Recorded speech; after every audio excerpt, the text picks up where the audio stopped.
Hello, hello. Hello, we can Good hear you. morning. Hi, Good. Ken. Good How you morning, doing? gentlemen. I'm Brian Kelly. How you doing, Ken? Oh, for crying out loud, I'm fine. How are you, Brian? I'm doing wonderful. Doing wonderful this morning. Uh, Sorry for Well, the delay, gentlemen. Stuff gets away from me. I was doing stuff in the yard, and at about 20 after 10, it occurred to me that I was supposed to be somewhere in 10 minutes. But Oh no. yeah. it's So, okay. anyways, I'm good to go. Excellent. Here we go. Ken, you know me, but Mhm. we're talking with Ken George. Ken is a professional trombone player. He's been around town for a long time, and he's also a CEO of AI Marketing Partners. I guess it doesn't have a lot to do with music, but who knows? Who knows? It has Maybe nothing it to do with does. music, like so many things in this world.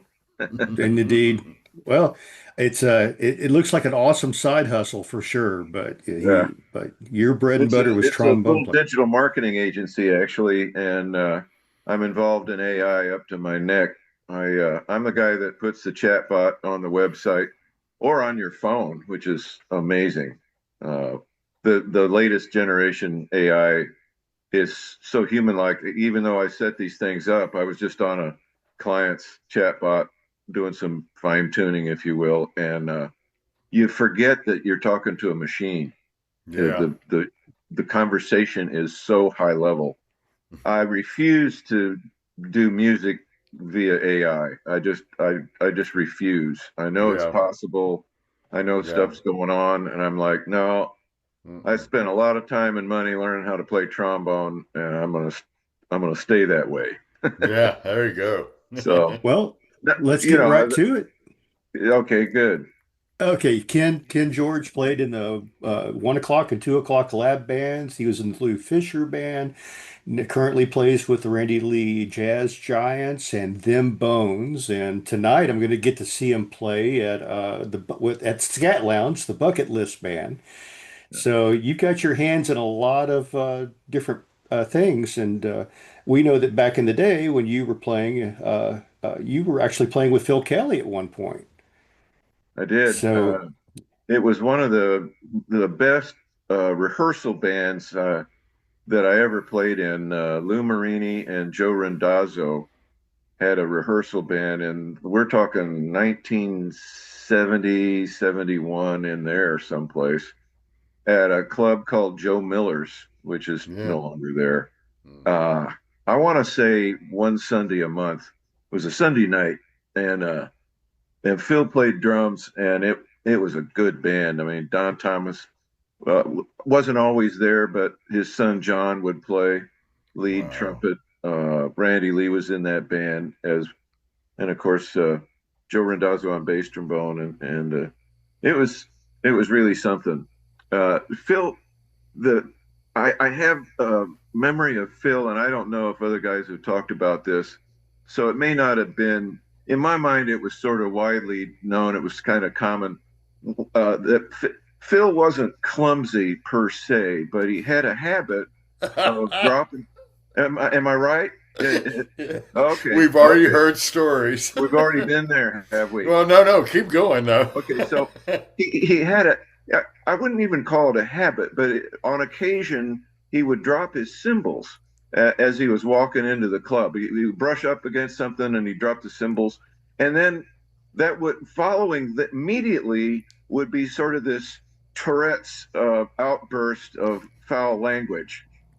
so he, and and and furthermore, I suppose, uh, on the gig, and it's a big band, so Phil's playing loud, and Phil was a very good drummer, tasty. Time was always great, but back in the day, the cymbal stands were not of a modern. The modern cymbal stands have three legs that are flat on the floor, and they provide a lot of support.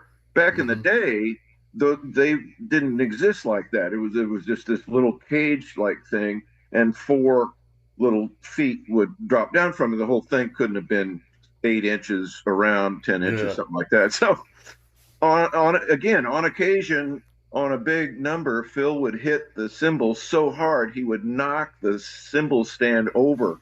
So you'd have this effect of either in the end of a part of the song or at the very end of the song, you'd have this crash, and then you'd have another crash, followed by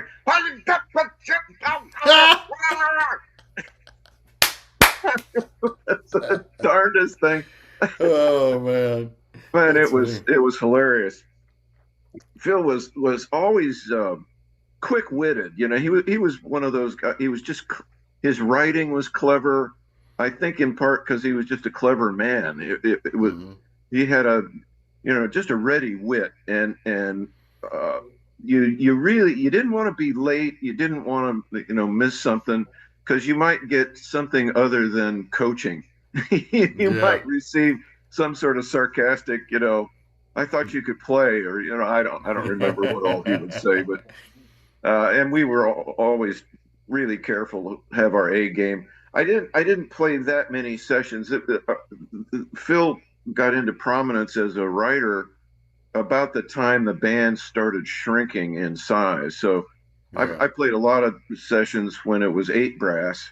Hmm. I played fewer when it was 6, and then when it got down to just a couple of trombones, it was typically John Osborne and Chuck Mondernock. And so I got into business in order to survive, make a living. I like the Dallas Fort Worth area. We moved down to Austin for 16, 17 years, and I've since come back 4 Yeah, years in Fort Worth. But yeah, Phil, the sessions that I did for Phil were the bigger ones, the bigger variety.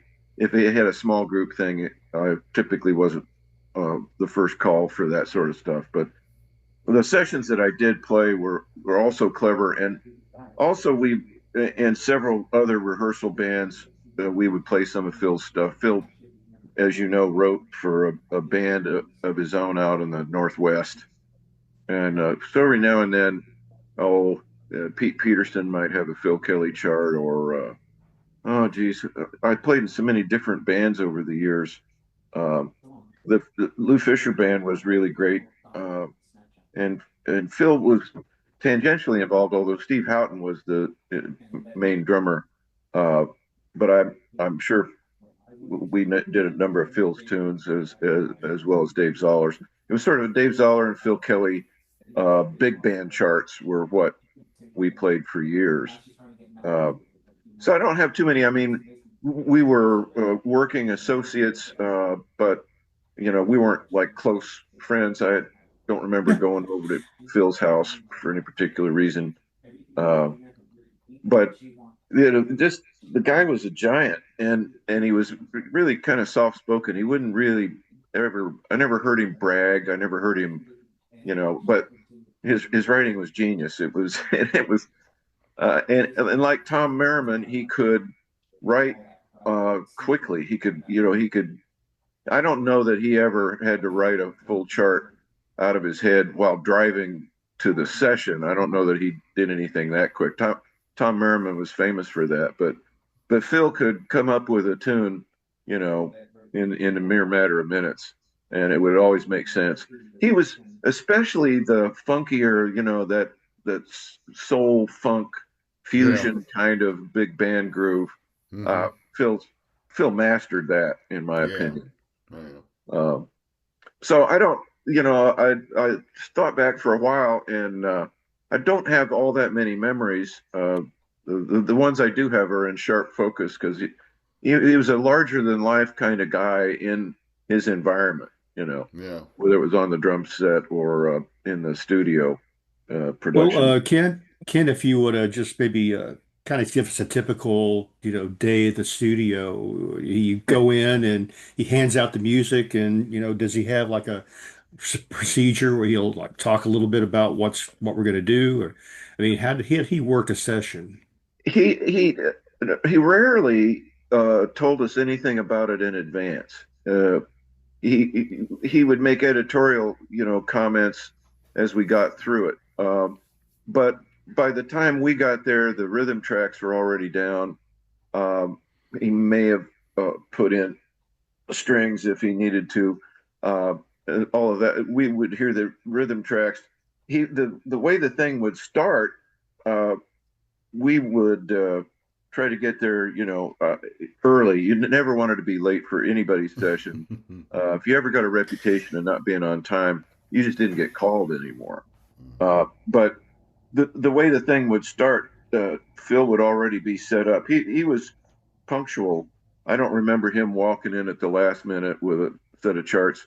Uh, when I did a Phil Kelly date, he was in the room before me. I'd sit down. We'd all get set up. We just play. And these guys out of North Texas. I mean, what we learned how to do was sight read, Yeah. and so there was remarkably little discussion about what we were about to do. Uh, and we'd use typically the first take as kind of a warm up. We didn't always take the first take. There might be something. If there was something unusual, like there was a pause or there was something where there was a time change, Phil would talk about that. But usually he'd just say, "Okay, get your funk chops on, you know, because it's going to sound like this," and then he'd roll the track, and we'd all go, "Yeah, that's pretty funky," and and we just start blowing. Yeah. It was remarkably. I mean, it wasn't ad lib, but it was pretty loose. The sessions, and by loose, I don't mean uh, we screwed off or anything. It was just relaxed is the best word for it. And it's pretty hard to get into a funk groove at 8 in the morning unless everybody can do that, and everybody could. Uh, That's good. so, it, What a, so yeah, it was.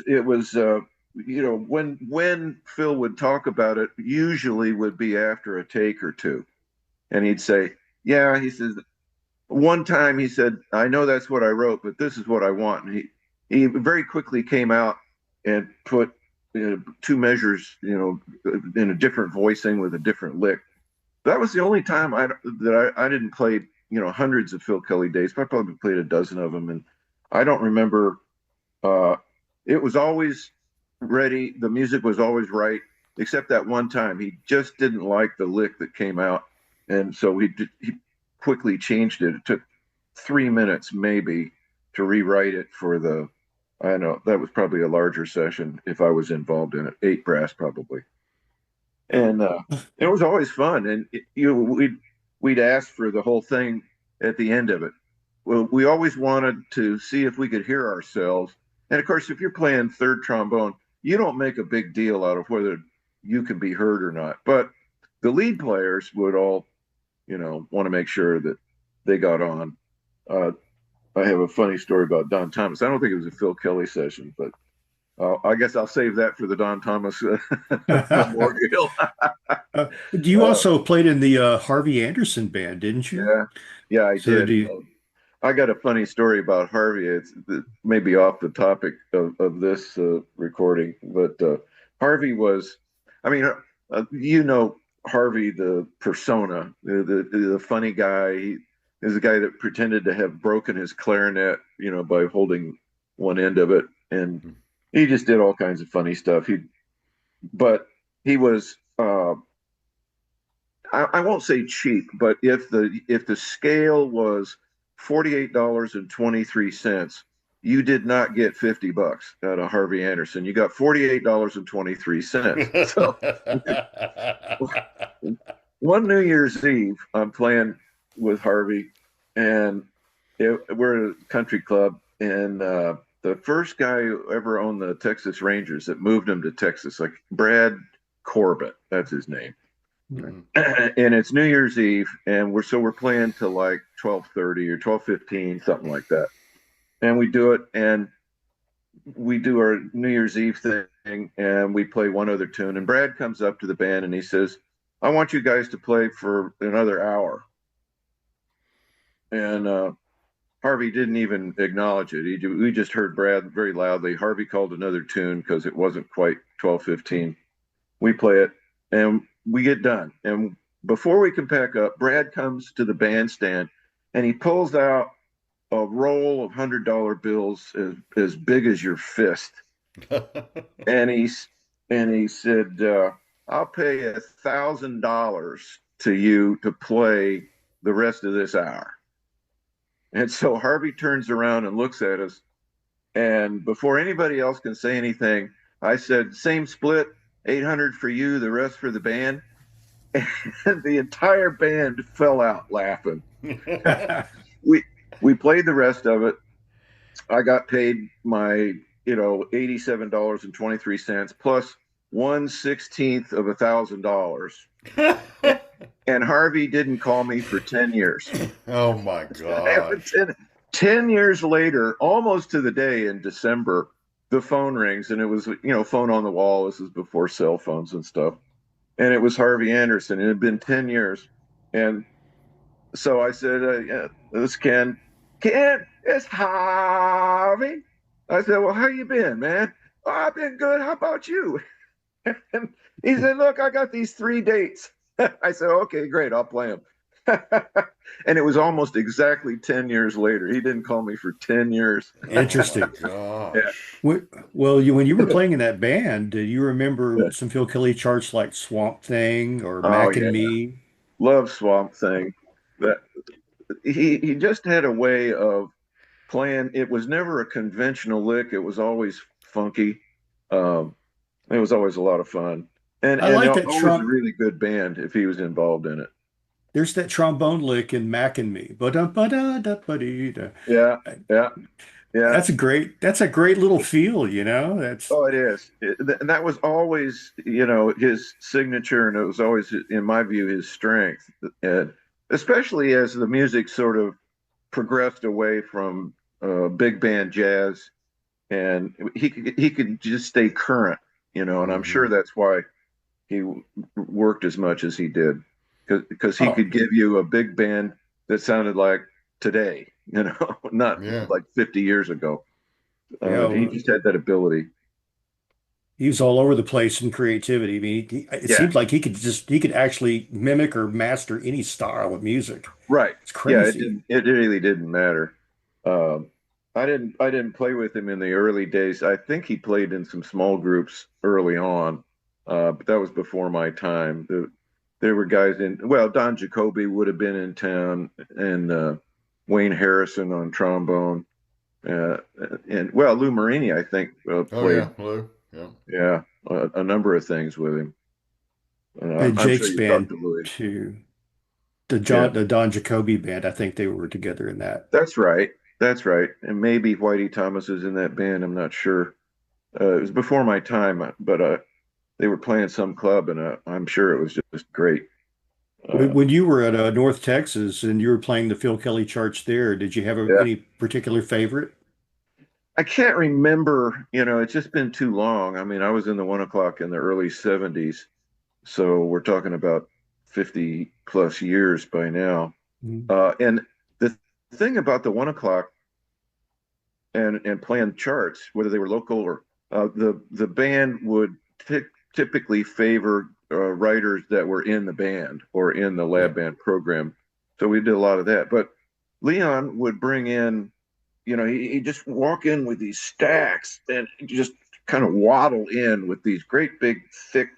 Each chart was in a book like that, and he wouldn't say anything, and he would pass out a chart, just one chart. You pass it out, make sure we all had it, and we wouldn't talk about it, nothing. He'd count it off, and if there was something in the middle, like a pause or something, he might mention that. But generally speaking, and he wouldn't say a word, and so we were supposed to play it perfectly at sight, and whether we did or we didn't, we passed it in. We'd play a chart, we'd pass it in, he'd pass out another chart, we'd play it, we'd pass it in. This went on and on.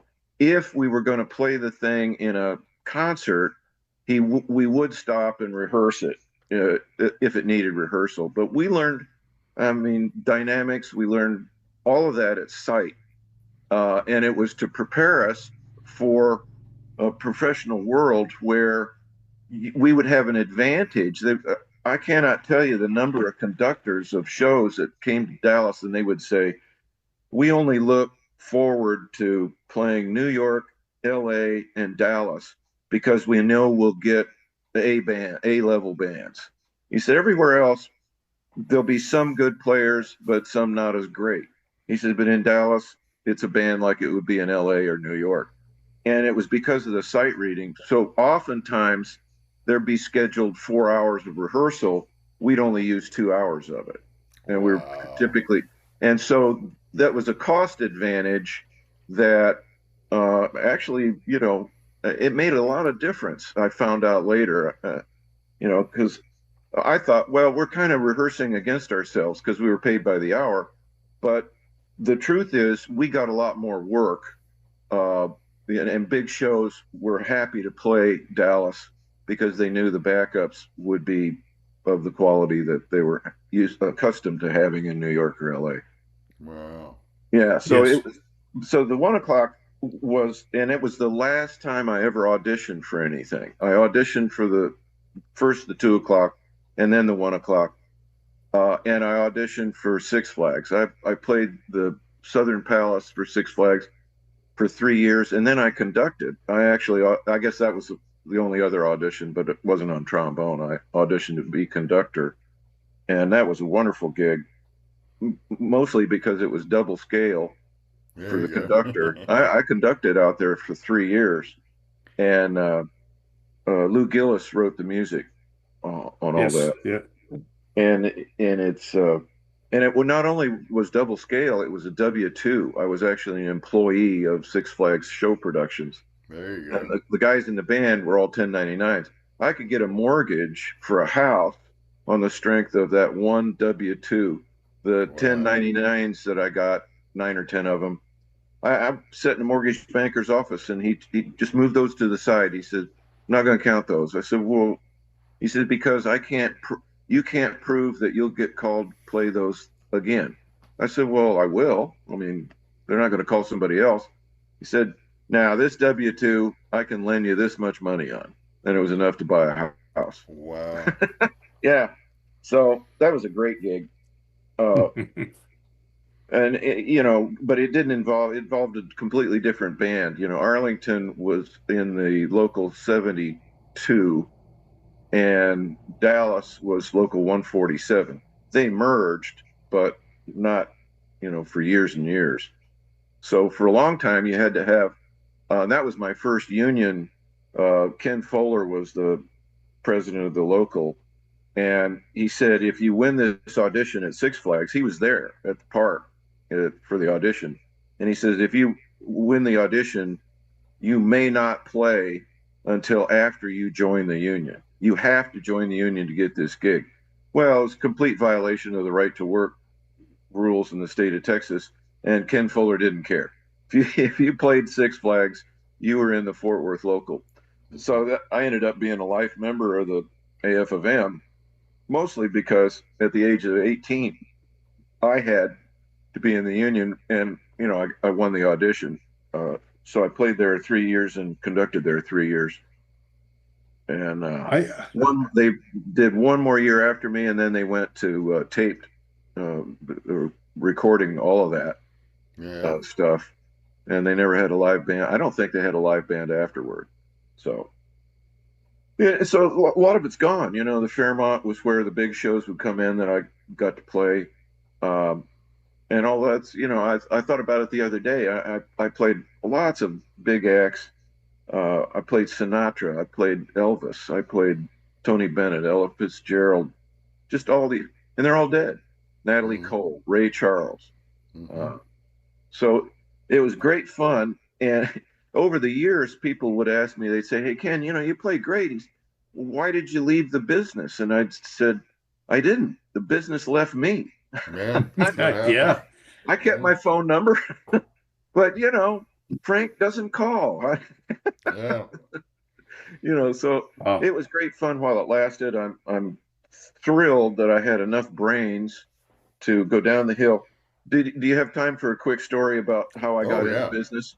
Oh yeah. Sure. Absolutely. So I'm in the 1 o'clock. I think it's my first year in the 1 o'clock. So I'm playing third in the 1 o'clock, which is a nothing chair, except you do learn how to sight read. So at any rate, there's a guy in one of the lower bands comes running down the hall, and he's got a 33 and a third album in his hand, and he's yelling my name. at the top of his lungs. I said, okay, what is it? He says, you got to hear this, man. You got to hear this. I said, okay, I'll bite. Why do I have to hear this? And he says, this album is the future of jazz.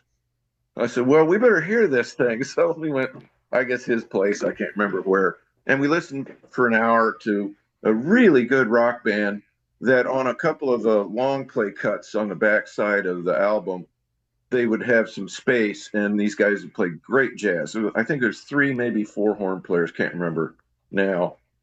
And I listened to this thing and I got done and I said, hey, that's really a great album. And I said, but if that's the future of jazz, we're screwed. And he looks at me, he's a trumpet player, he looks at me and I said, look at the personnel. There's only one trombone player in this band. He's the arranger. I'll never even sub for this guy. I said, and there's one trumpet player, there's one saxophone player. If this is the future of jazz, we're done. Mm-hmm. That album and that experience changed my whole. I was a dance band major at North Texas. Okay. So a few months later, I walked down the hill to the business school and said, I got to change my major. I need a degree that could translate into a job. What was that album, Ken? Chicago Transit Authority. I thought so. I thought that's what it was. And the Chicago Transit Authority told them they couldn't use their name. Yeah, that's right. So the band got together, shortened the name to Chicago, and the rest is easy. And guess what? The trombone player is still there. Yeah. In that band. I can't think of his name right now. James Pankow. Thank you. Pankow is still there, still plays great. I saw him, I don't know, 5 years ago, probably by now. But I was right as rain, man. I was like, so I saw him a couple of years ago. He was awesome. Yeah. And I'm one of the very few, if only, alumnus of the 1 o'clock that got a business degree. I hope more guys will, they'll cross train, but anyway. Makes sense. Yeah, it does. And yet, the way the politics of schools are organized, you'll never see it. They get paid by how many students they have. And so there's no incentive for the College of Music to bring in some business professors or the College of Business to bring in some music professors. They just don't hardly cross-train. Yeah. All right, before we go, I have to introduce you to my sidekick. Oh, that's sweet. Miles. Yeah. All right, Miles. Look up that boy. There he is. Ken, you rescue dogs, don't you? Is. He's a rescue dog, American Cocker Spaniel. Yeah. And he's just a love. The Spaniels just love to be pets. They're not really, they don't make service dogs. They're just a pet. They just get in your lap, and that's the end of that. Yeah. That's all you need, really. That's right. Ken, we want to thank you very much for talking with us today, sharing your thoughts and time with us. Great stories. Yeah. Well, it's my pleasure. I wish I had more. It's one of those things when you go through that stage of your life, you're so focused on the immediate, what's happening now. So it's really, in a way, this is good for me to, remember things that were so much fun and enjoyable back at the time they happened. Oh yeah. Well, we definitely appreciate your support. Just telling your old buddies about it, people that maybe we don't know about, would be very helpful. I mean, with every interview, it just adds on to it. Go ahead. Randy Lee, talked to me. I think he gave me your card first. So Yes, that's right. That night I was at Stoney's. I gave Randy those cards. That's right. Yeah, I was the guy in front of you. Me and my buddy David we were making drummer jokes because Doug Barnes had the water leak. Oh, that's right. That's right. It was raining on him.